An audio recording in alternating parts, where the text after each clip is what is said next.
That's pretty on brand. Jake, you gotta turn the butts off now. I'm gonna start. And Jake's gonna end it. What am I saying? Welcome to Doomrollers, bro. I'm after Andy, okay? What do you want me to say? That's a great Do you idea. guys want to see Jay-Z's stomach in it? It's spicy this way. Perfect. Suck my dick! Well, it's nice to see you guys. Is that the Dow behind you? What the? Welcome to the show. I'm Marie. I'm Anthony. I'm Andy. I'm Allie. And I'm Jake. Suck my. All right. First up in the news, Submission Underground 13. It's happening on April 26th. They just announced Vinny Magalesh versus Craig Jones in the main event, and the co-main event is Richie Martinez versus Austin Vanderford. Who? Huh? Who? Paige Von Sant's husband. Who? No, does this dude train? He's an MMA fighter. MMA fighter. Does he have? I think what's his he record, fought, bro? Well, I don't think he's a good one. I think he fought Jake Shields and lost. Cool. Like So, chances are in that one, there's Richie Martinez. That's Boogeyman, right? yeah. You have Paige Von Sant's husband versus Gio Martinez's brother. Yeah. We have Wacky. I think Boogie smashes this dude, but I don't know anything about Bro, him. he Never heard always of him. folds under pressure, though, and I have a question for Chael Sonnen. Why are you doing that match?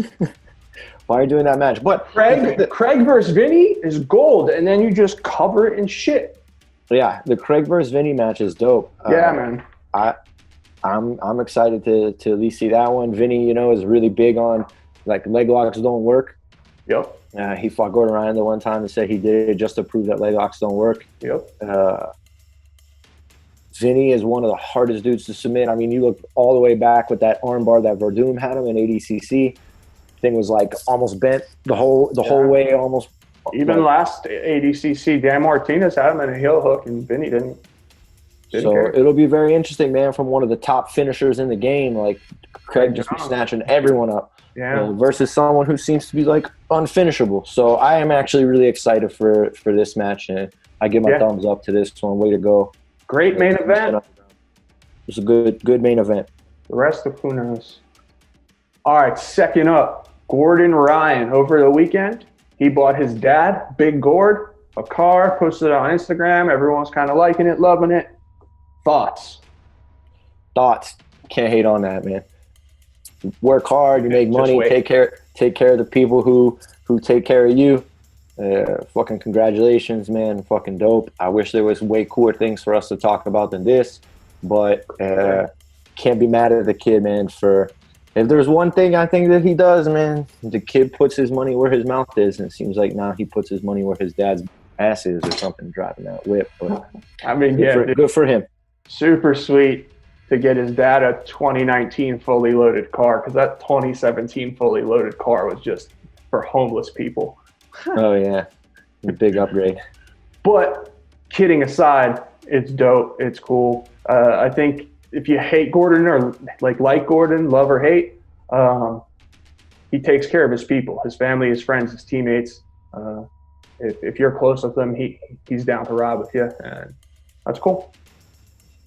Respect. All right, and last up on the news, Roger Gracie. He came out. He said he got the coronavirus. He's all healed up from it. Pretty wild. He was on Instagram Live kind of telling about it. What you think of that? I bet he submitted it from the mount, bro. That's what I think of that. I mean, it's good to hear there's stories coming out of people who like, hey, man, this didn't affect me that much. I was sick, but I made through it. Now he's back. I saw he did like a little closed guard clinic, and that was super cool. So,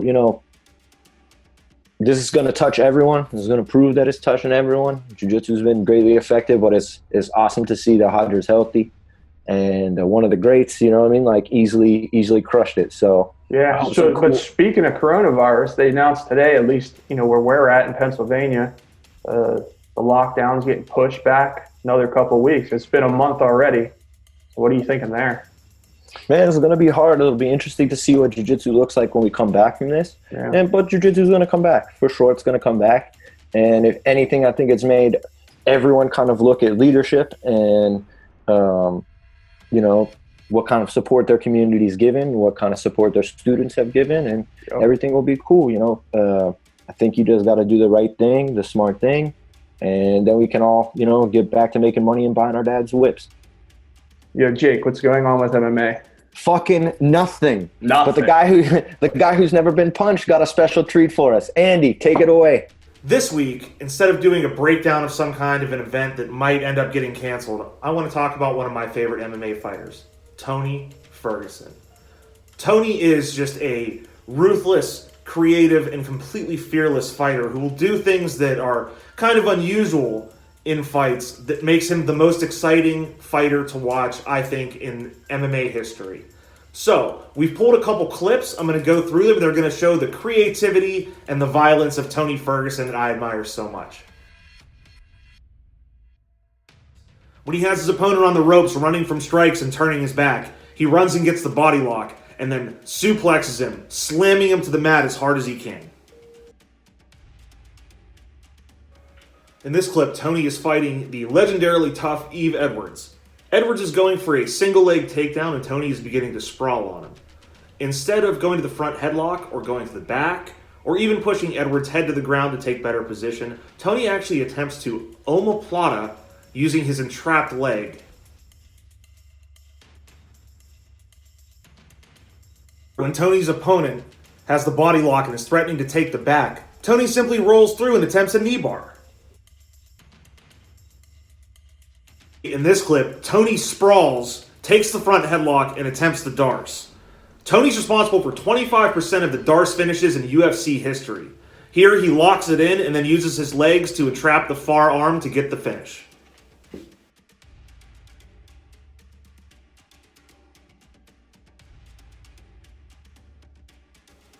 Here, showing his creativity and recklessness. Tony's winning the fight on the feet, but still, Imanari rolls into his opponent to try to start a leg entanglement. This is a sequence I really like. With his opponent shooting a takedown, Tony manages to get the underhook, turning it into a scramble and standing his opponent back up. He then snaps him down into the front headlock, taking him to the ground and applies the Darce for the finish.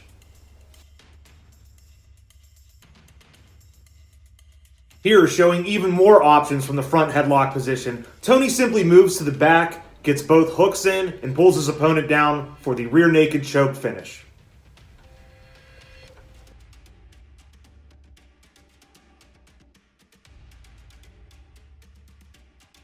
This is probably my favorite sequence of the entire highlight package here. Against Kevin Lee, who's a great, accomplished grappler and a super tough and strong fighter, Tony's showing the versatility of his guard. First trying for an armbar from the closed guard. Then later, hitting him with brutal elbows raining down on the top of his head that eventually forces Kevin Lee's arm out and sets him up for the triangle finish.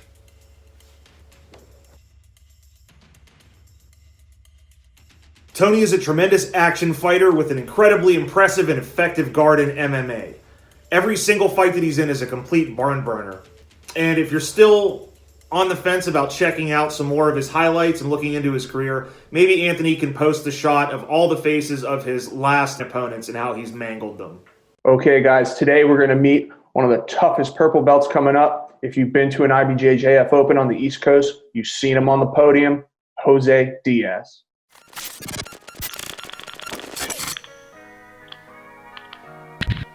Hey guys, this is Jose Diaz. I'm 24 years old. I'm a purple belt from the Dominican Republic under Fabio Clemente, and I represent Checkmate, New York City.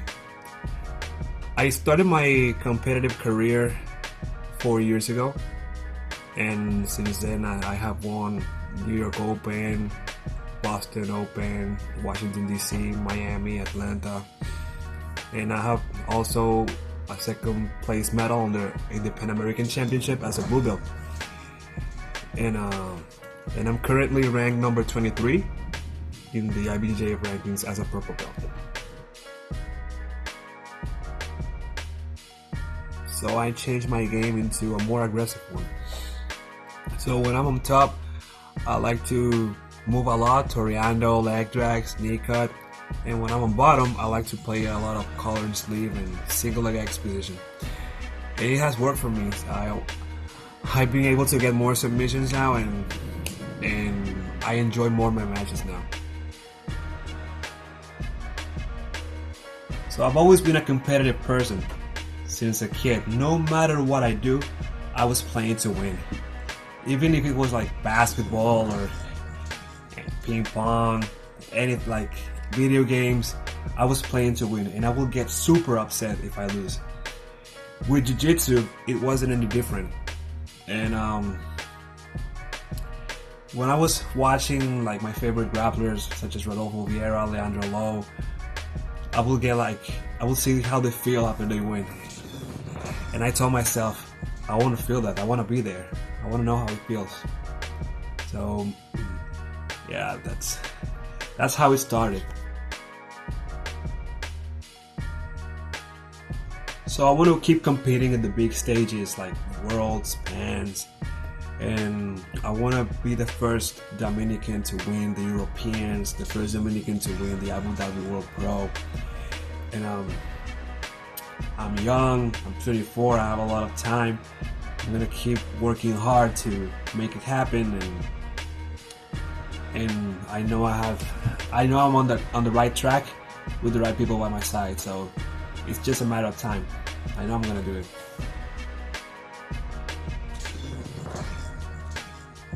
Thank you, Jake and Anthony, for having me here. I really enjoy sharing my story with you guys, and it's really cool what you're doing, and I hope you keep up the good work.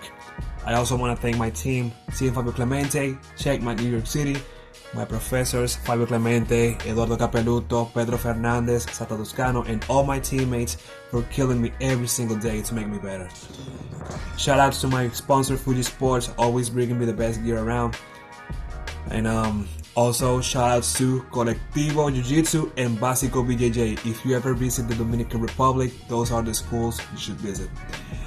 And if you're looking forward to know more about me, if you want to follow my competitive career, go to my Instagram, Jose Diaz BJJ. Follow me. If there's any opportunities of sponsorships, shoot me a direct messages, and we can make a good work together. Oh, thank you guys. Man, thanks so much, Jose, for coming on, man. What you think, Jake? Man, I've actually known of Jose since he was a blue belt. I met him training with Abraham Marte, and he actually stayed at a house with me one time for Pans. So it's no surprise to me, man. The kid always trained hard, super heavy on top, and it's really fun to always kind of re-see your friends at tournaments, and then also see your friends having so much success. So congratulations to Jose, and can't wait to see what he does when Jiu-Jitsu comes back. What's up, guys? My name is Allie, and I'm going to be going over my top 5 submissions, black belt submissions in the gi, and this one's for the ladies. Let's get right into it. Hands up, 1, 2, let's go. We're going to start things off 2016 Worlds. This is the final match between Michelle Nicolini and Mackenzie Dern. You can see Mackenzie Dern's on that omoplata. Michelle defends by rolling out of it, but Mackenzie's able to follow her, and she's got a really tight grip on that arm. She's figure 4ing it, still attacking. Michelle's able to defend by doing some weird foot thing I've never seen, but it allows her to arch her back and create some space, but you can see Mackenzie's really going for that lapel. She's escaping her hips. She's trying to sink that choke in. Michelle's just in a bad spot with Mackenzie on that grip there, and she's trying her best to defend, but eventually she's gonna have to accept her fate, and she gets the tap. Super cool. Okay, so in this next one, we're gonna watch Claudia Duval win her 3rd black belt world title. She's got the triangle locked in. Venla's doing a good job of defending by putting her arm behind and not letting her push it across to get the choke, but that's not gonna stop her because Claudia is able to get the sweep into a mounted triangle. She just kind of blams her arm up, puts it in her ear, and gets that reverse armbar. Celebrates like a champion, because she is a champion, and she's a hot babe, so love it. Okay, so Ana Carolina Vieira, sister of Rodolfo Vieira, GF team, gets into the mount. I think it's the semifinals of Pan Am's 2019. Gets into the mount, classic S mount, arm bar, kind of falls to the side, pulls it out, lifts her hips. It's just clean, it's pretty, it's nice. She's so controlled. I love the way she does jiu-jitsu. She's great. She's baby. Okay, this one's fun. Europeans, I think last year, Fionn Davies, Gabriella Fetcher. Davies is escaping her hips, trying to get that other hook in. She gets it in, she's got the lapel. She knows she's about to sink in the choke. She looks at her homies and gives them a smile, gets the tap. It's beautiful. It's beautiful and fun. Love it. Love watching women fight. I love watching women fight. I want to fight. All right, so number 1 with a bullet is my girl Jezreel Matuda against Michelle Nicolini. This is Polaris Pro 2, and she just jumps over her entire body and arm bars her, and it's the sickest thing. It's cool. All right, thanks for watching my shit. If they let me do this again, I'll see you next time. Oh. Today we're going to talk about one of the most impressive runs in ADCC history, Ricardo Arona. 3 straight years with no points scored against him. Known mostly for his super entertaining fights in Pride Fighting Championship, where he holds wins over guys like Dean Lister and Dan Henderson, Ricardo Arona got his break as a brown belt at the 2000 ADCC Grappling Championships. He dusted everyone in his division, holding wins over Jeff Monson and Tito Ortiz without having a point scored against him. After winning his division, he was awarded the black belt on the podium by none other than Ricardo Laborio. Now a black belt, Ricardo Arona comes back to the ADCC 2001 Championships to defend his title. He has 8 fights that weekend, including his weight class in the Absolute, and doesn't have a point scored against him the entire time. In that year's Absolute division, he holds wins over legends like Saul Ribeiro and went on to beat Jean-Jacques Machado in the finals, again without having a point scored against him. Ricardo Arona would turn to ADCC one more time to fight the 2003 super fight against Mark Kerr. He once again won this match without having a point scored against him. 3 straight ADCC appearances and no points scored against him. In my opinion, Ricardo Arona is the greatest ADCC competitor of all time. All right, Caio Terra, Rafael Freitas, World Championships from 2010. Bring it back a decade ago. That's wild. Kyle with a little shot. Look for that knee pick. Rafael doing some wild shit. I like it. Ooh, nice little single by Kyle. Rafael goes to that omoplata, doesn't get it. Kyle's in that knee cut position. And Rafael goes deep half, but Kyle jumps on that toe hold.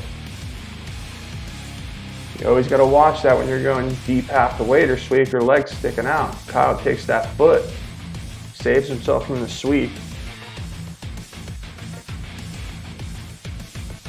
Rafael's trying to stand up here. Kyle's looking to circle his leg back to the center. He steps over. Again, Rafael's going to go right to that deep half, like clockwork. Now, Kyle's sitting on his left hip here, man. That's like a super underrated thing. Like, people get so confused in deep half a lot of the times. You can sit on that hip and it kind of kills a lot of things. Get your right knee to the mat. Yeah, his right knee's on the mat.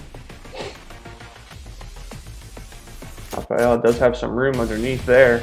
Yeah, it looks like he's going to come out. Kyle jumps out. Now kind of in a back step position. Rafael goes berimbolo, and Kyle jumps right back on the feet. Going for that toe hold.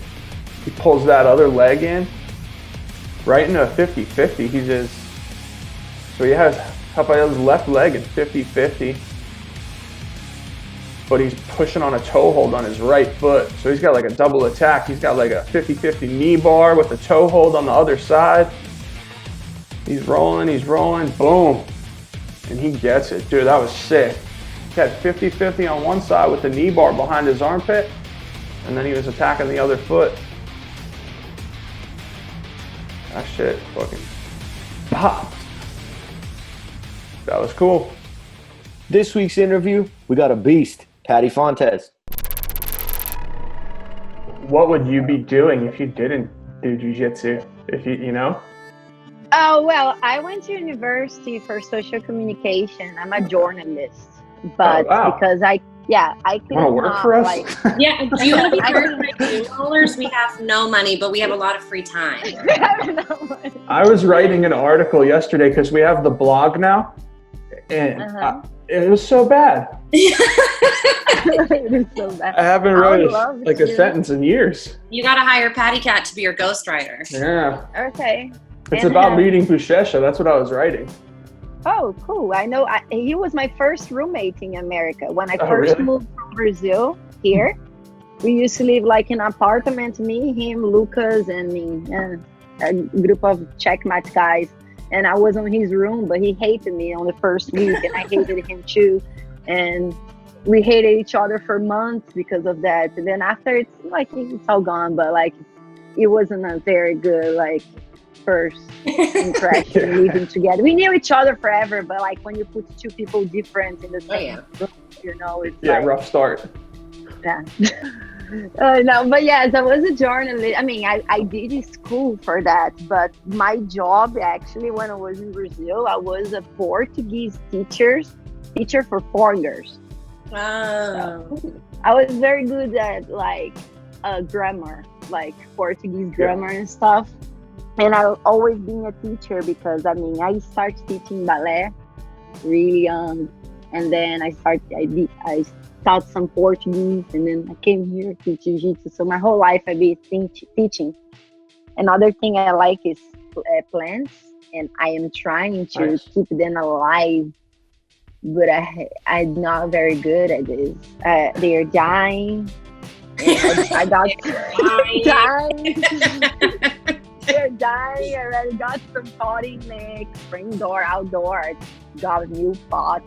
Did you see Show Your Roll just dropped the garden? The gardening gi. Yeah, and then they had John Mayer posing it. Wait, no, I didn't see John Mayer wear it. I didn't Did you see the garden? That.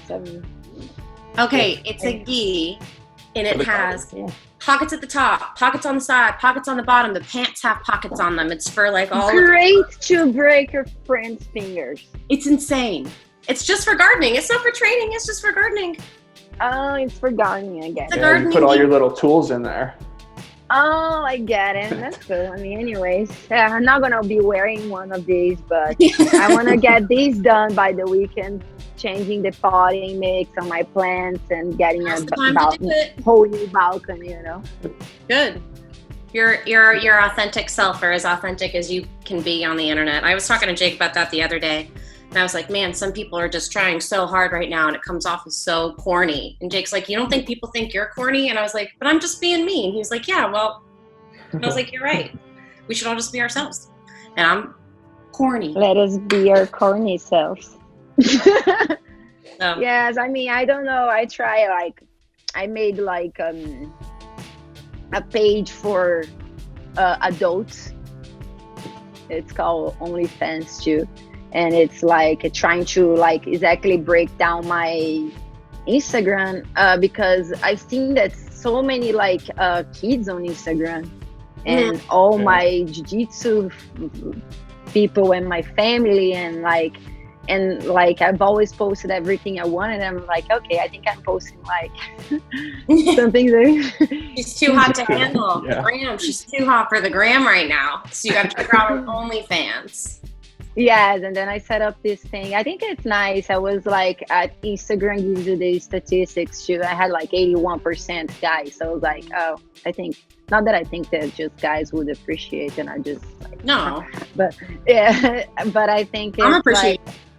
Yeah, but it's more in my case. It's not even being in a sexual way. I just try to not stop being who I am. One. But I want to be respectful with everybody else that likes me, maybe just because I'm a fighter or because I'm a teacher. I mean, there's like a space for everything, you know, and I don't want to like to go against the terms of Instagram or also alienate young people or whatever else, you know, whatever reason. But I think it's awesome.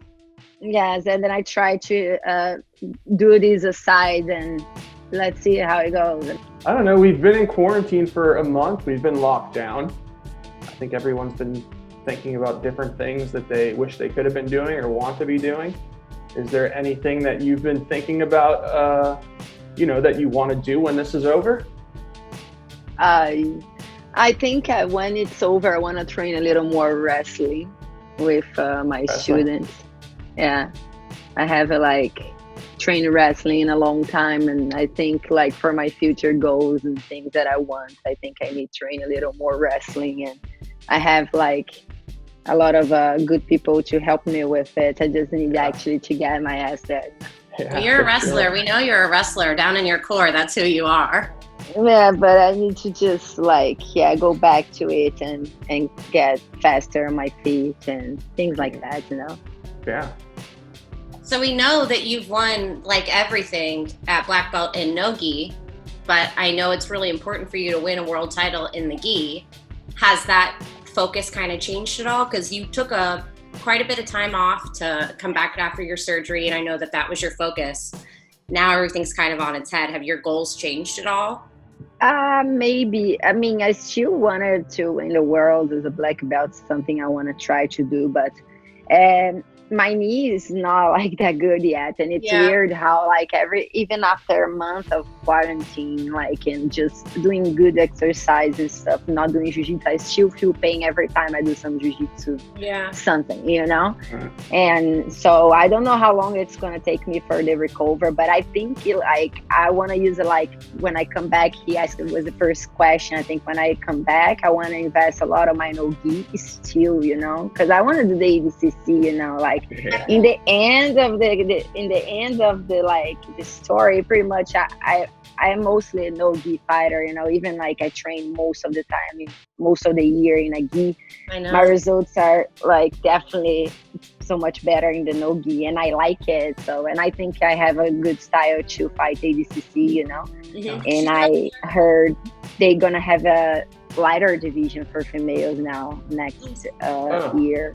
That'd be really cool. I don't know if it's official yet, but I've heard, they saying that instead 2 divisions, they're going to have 3 divisions for the females. Awesome. Yeah. So it makes me like, yes. And then I think my main focus is going to be pretty much that. But I want to fight the world, you know. The only problem with keep competing at IBJJF trying to get worlds for me is that I need to qualify, and then I gotta be like fighting small tournaments, and sometimes like it's just a hard time of the year, because now like I mean I want to make money other ways too, you know, and like I gotta stop teaching, gotta stop like taking care of the, you know, everything just to go compete. It's just start to get a little hard once you're over 30, you know. Another thing that I love about you, Pati, is you're out there every day working your butt off, but we're maintaining. I keep it again. We're maintaining. Yes. It's not easy, you know, like when I had the lashes, or like every other week I had to go, and sometimes it's tiring, but I think it's because when I was younger and I first moved here, I was so in a rush like to compete and do things, and I've always been girly, but since I moved here I didn't have the time. I felt like I was like you know, like my hair always messy, I was always training, always hurt, always like in t-shirts. And then I think as I start to like get older and get like, I don't know, more work, more money, more I don't know, I start to being girlier, more back to what I used to be when I was back in Brazil. But it took me, I had like a very like tough times. Did you like it when you moved here? Were you out of your element, or did you fit in pretty well? I liked it and I fit in, but it took me 6 to 8 months to speak English when I first moved. And I didn't have a car my first year too. And here in California, it's like we need a car for everything. There's Yeah. no metro. There's nothing here. So it was a little hard, you know. I felt like a dog, like a toy, a pet, you know, like I had to stay home and I would just go where my friends take me, and I would like not have a lot of friends. But I think once I started teaching and then it started to get better, I started to communicating. I liked it. I knew I didn't want to come back even with all the hard times, you know, like. Yeah. Yeah. I liked it. I hear a lot. I was like, yeah, I think I'm staying here forever. She's staying here forever. We know it. It's California's been that 8 place. years. Oh, that's wild. Really? Yeah. You live here now. This is you. Yeah, that's me. Yeah. I'm a California girl. Oh, Man, I really like this shirt. What does it STW mean? Submit the world.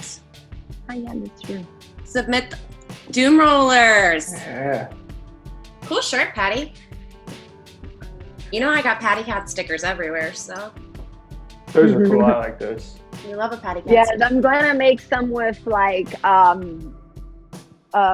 tiger print, like Ooh. Tiger King something, you know.